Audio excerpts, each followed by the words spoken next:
PSS Technologies, c'est une société qui a été créée en 2017 et qui est spécialisée en nouvelles technologies de gestion de crise et d'inspection.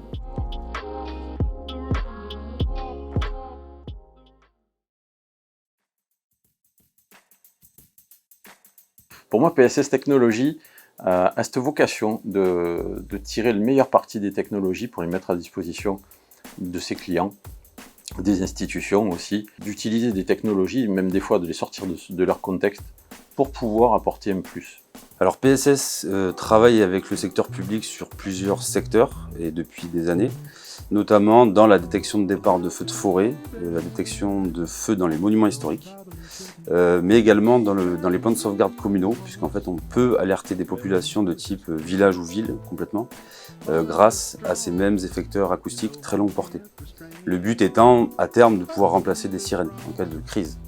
On a une division qui s'occupe de tout ce qui est inspection d'ouvrages et d'ouvrages d'art, notamment dans les monuments historiques avec des scanners 3D et différents types de capteurs multispectraux et des machines qu'on associe à ça de type drone ou sous-marin.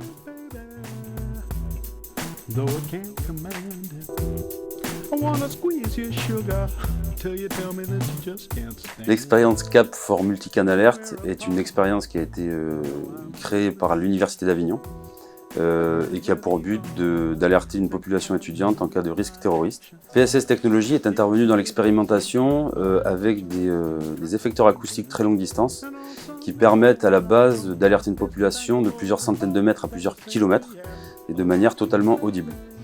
Donc l'idée, c'était de pouvoir changer le contexte et l'environnement de ces technologies vers un contexte urbain et très confiné. Habituellement, on utilise le système LRAD en extérieur. On l'a un petit peu sorti de son contexte, sa vocation même étant de porter la voix, à la différence d'une sirène, de porter la voix sur de très longues distances, de quelques centaines de mètres à quelques kilomètres. Il était intéressant de voir ce que cela donnait en milieu urbain. Au niveau de l'université, ce qui a été très intéressant au niveau du test du LRAD, c'est que nous l'avons déjà testé auparavant au niveau des plans communaux de sauvegarde.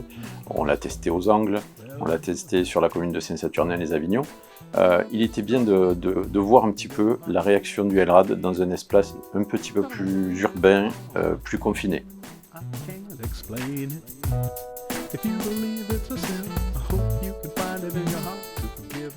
Dans le cadre de l'expérimentation, nous avons tiré plusieurs conclusions du système qui a semblé relativement efficient pour alerter la population de manière audible et directe, puisque vous aviez aussi des envois de SMS et différents types de canaux qui étaient utilisés. Et on estime en fait que cette technologie va être très adaptée sur notamment des grands campus, des stades, et nous pensons notamment aux Jeux Olympiques. Au niveau de cette expérimentation, moi je pense que le LRAD a un impact fort, mais qu'il ne doit pas être utilisé seul en urbain.